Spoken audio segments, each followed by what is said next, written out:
Hello, everyone. Glad you could join us for Wednesday in the Word. As I mentioned last week, Bishop Gillum has asked us to take a couple or so weeks and talk a little bit about student ministries. And we have with us here today Amy Quesenberry, and she is the Central Region Youth Leader. And we also have Richard and Carrie Roberts, who are the North Region leaders or directors. And we're going to talk with them a little bit today, and they're going to share with us a little bit about what they're doing in student ministries. And so I'm glad that you've joined us. And Richard, Carrie, Amy, who would like to go first and tell us a little bit about what you're doing in your region? I guess we'll start. We'll start with the North. So in the North region, as just as with a lot of the, just our youth ministries across the street, we're trying to reach them in this whole social distancing, when we originally started back in March of having no services, no gatherings, nothing together.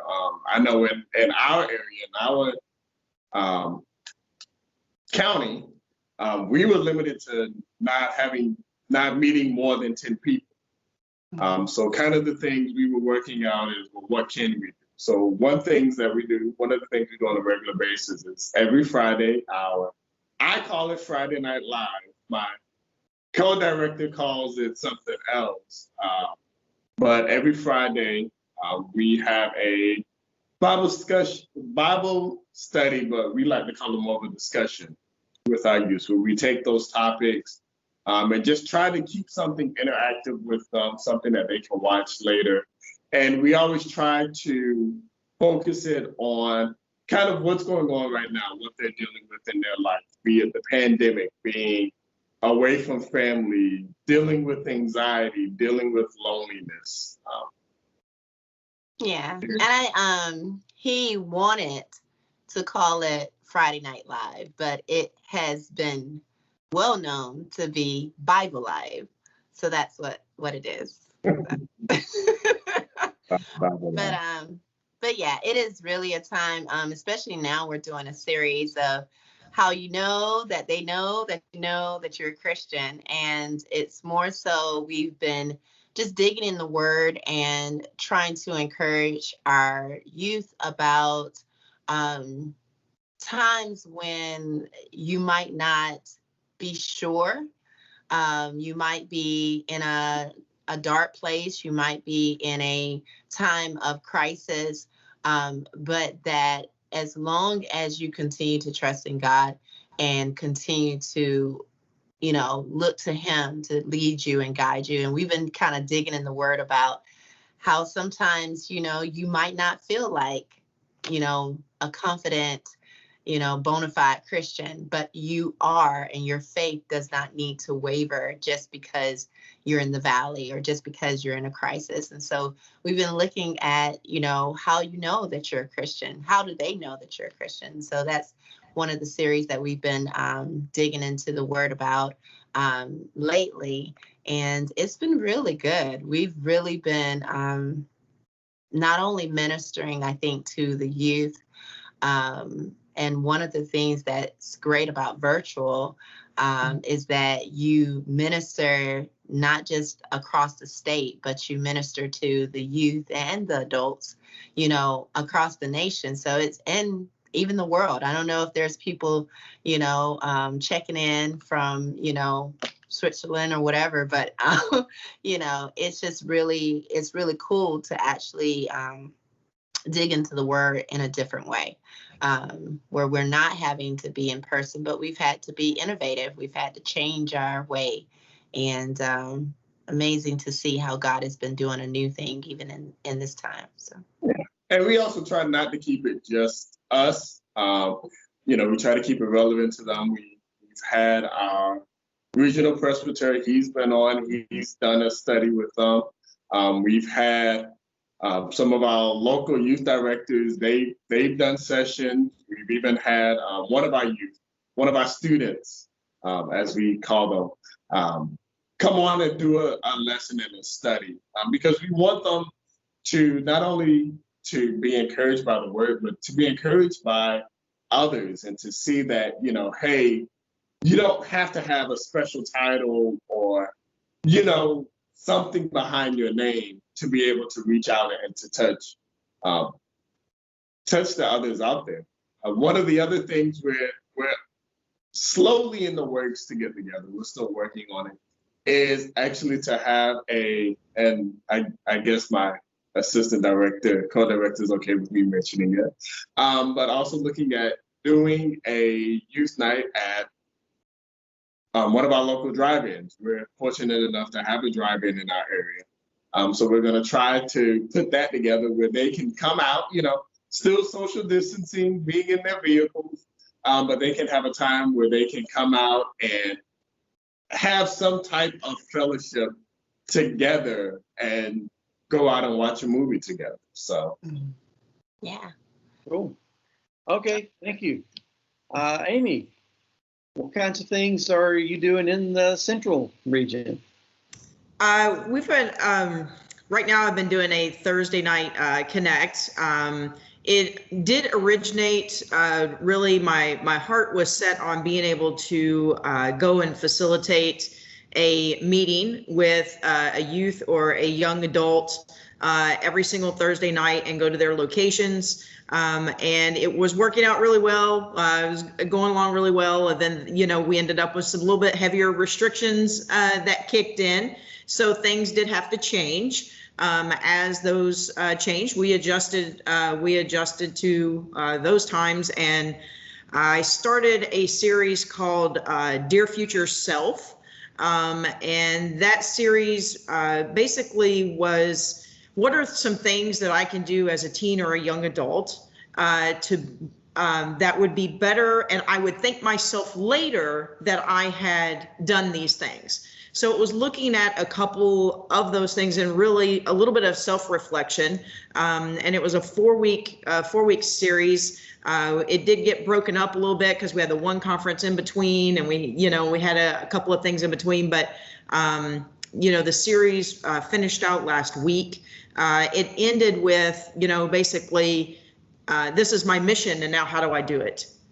So it's like I understand now, like, how to water and feed myself. I'm understanding that, I may need to start watching, as young as I am, I might need to start watching some of the people that I'm hanging out with, some of the things that I'm actually engaged in and I'm doing now, because when I look back at them later in my life, I might think differently, and therefore it's like I might want to choose differently with my friends, and basically really trying to open up the perspective of what are some things that maybe I can do that I can transition now to maybe look back and be like, I'm glad I made those choices and decisions. It wasn't easy, but we know that as we start to make choices and decisions, the younger we start to make some of those choices and decisions, it actually feels a lot better later. It's like the hurdle is getting over maybe some impressions and things like that of our friends, and trying to really equip the youth and the young adults to really say, you know what, it's okay if you have to start cutting some things off and you have to start changing some things, and all of a sudden maybe some things that you were fitting into, you don't fit into those buckets anymore, and that's actually okay. And then you can turn that around, and that's what the last lesson was, and that's now what's your call to missions. Basically, what's your call? How do you now turn it around into ministry? And that can be a nervous territory, but it's really being somebody's friend, is trying to really get down to that true connection. It's we don't have to walk around with with a Bible in our hand and look at it's just really letting somebody know who you are as a character on the inside, and really keeping ourselves in that word, keeping ourselves focused in that, and then through that being able to be able to emulate and show that. So that's been a main focus. I do have a prayer cloth ministry that's going on in the background.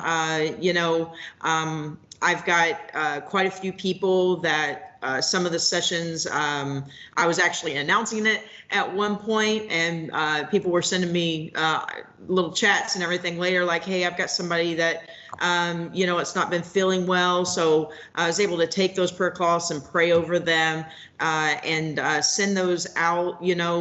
That's something that we can do, is we can send that messaging of God. And also I sent it along with a pamphlet that explained exactly the scriptures, and about the anointing and everything and what it meant, and that, that there's really no power in that, but it's actually that somebody has prayed over this, and that they're carrying that prayer to you, and that somebody's with you even in the distance. And that was really nice. I found people asking for them to be sent to their grandparents and things like that. It was so, it was so cute. I was just like, but you could tell where their hearts were and what they were really concerned about. I did have some book giveaways that was going on. We know that Gia, from the South region there, I gave away I think 11 of her books out there to our young adults. And I'm actually excited because I just ordered, and I don't know Ashley Davis, if you guys are aware of Ashley, but she actually wrote a book that's that is a great book about, our diversity of who we are, and this is okay. Like, this is awesome, and we should celebrate it.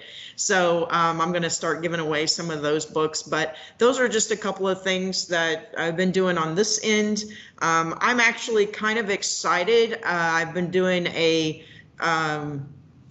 basically a 30 days of Gospels for Your Life, these short little video clips. I've been trying to get out in nature and connect people back to the scriptures through those very short blips, just saying, hey, look at the sky, connect that back. Today's was like, be the light,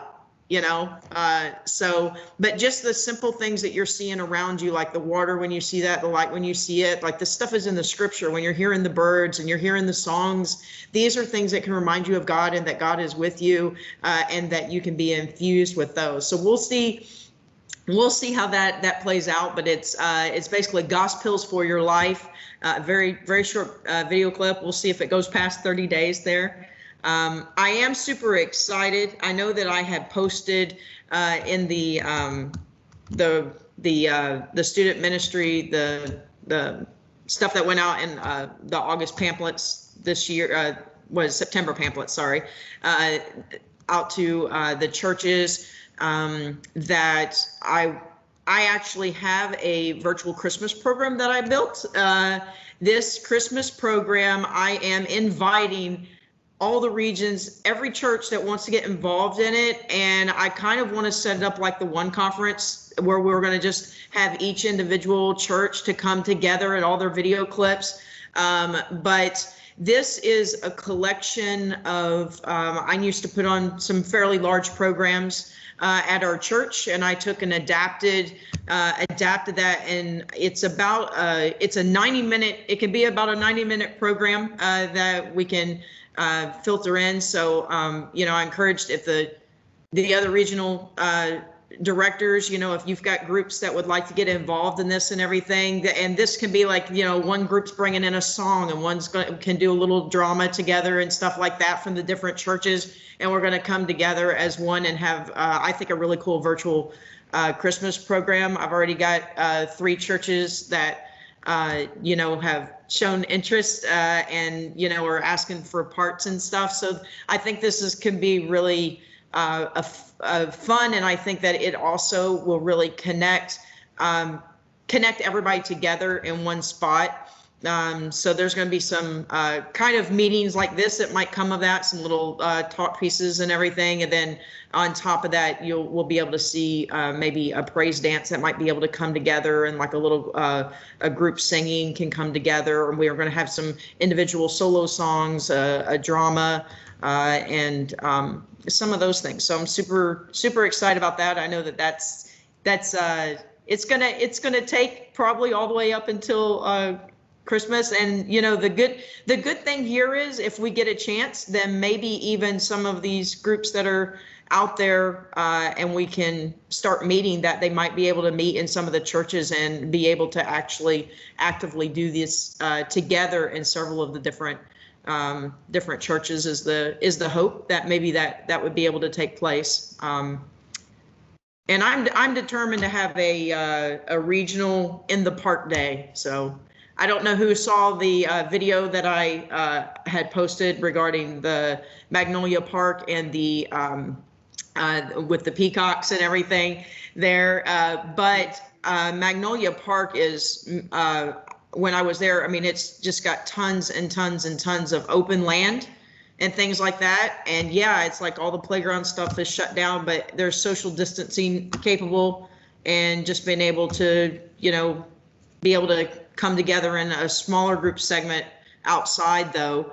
And people just, you bring your musical instrument, which can be your voice and your hands, bring a guitar, and we'll, and I'm just working on a date with that, that is in conjunction with what Magnolia Park allows. So that's actually outside of Apopka. So that's something to, it's coming down the line. It will happen before the end of the year. So, but it's basically the outdoor, like you said, you guys looking to do the drive-in thing. I tried to do that down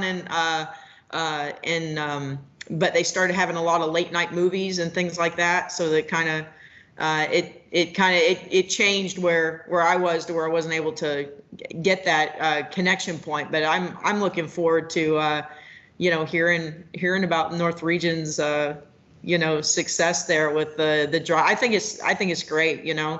Kids can come together. Youth can come together, and we can still stay safe and everything, but we can come together and have these meeting points, which I think is it's vital. I think we're all getting hungry to start to actually see people, and through this all, I think that when we get 100% on the other side of this, I think there's going to be a new respect of just people and their fellowship and what that truly means. Because while we're connecting this way, it is so different when you're able to connect face to face, and and you hear that, you hear that laughter, and you're able to connect it right there with the audio and the voice and stuff. So it's I think it's going to expand the fellowship and what that really truly means to people. So yeah, I think too is just being able to do something different. We have, I feel like we've kind of been forced into doing something different. And it's been fine, but it's a work in progress. Us learning new ways to connect. And, I agree with you, Amy, that when we come together and it's, back to, hopefully not completely back to normal, hopefully we have a greater appreciation, and we don't take being together and fellowshipping with one another and interacting with one another for granted. Because I think that when we always had that, we took it for granted sometimes. And, hopefully when we come back together, it won't be like that. So the churches, they have these AV equipments that nobody knows how to use it. And the students, they're kind of messing around with it. But it's like, now, not only can they run the AV, not only can they run the soundboard, but they can also do the videos. They can also set up the live streaming for their church. They can do these things that are a part of their that's a part of their life that like we have to learn how to use, but it's second nature to them. I really think that the church, it's interesting, but and I mean, we've said this for years, the church is not the building, the church it lives inside of you. And, Right. we've really been trying to make that shift to really get the students to understand that, you come to camp, it's going to be the most awesome experience in your life that you've ever had. You got to go. And not only do you have to go, that anybody that is on your heart that says, I want to be in the mission field and I can't go, like, hey, get involved in our church camps then, because maybe you cannot go to another country, but this is a mission field that's right in your, and you can take maybe a week off and you can be a part of that in a way, and you don't necessarily, have to travel all the, across the world, but you can plug in and you can get connected into a mission in a different way. And this really is, our the youth and the children, they really are the, they're a part of the church, and they are the church just as much as we are the church, as much as our elders are the church.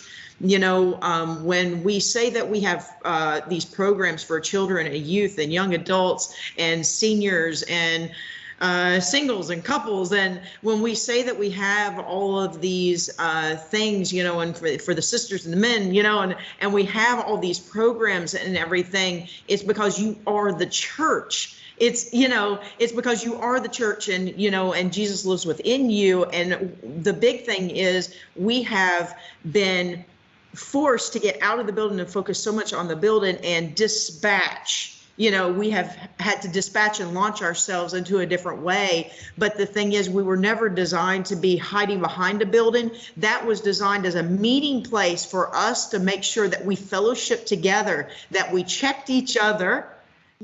Yes, and listen, guys, I do want to take an opportunity to say that I do appreciate all that you guys do, and I believe our churches and our youth, our students appreciate you guys as well.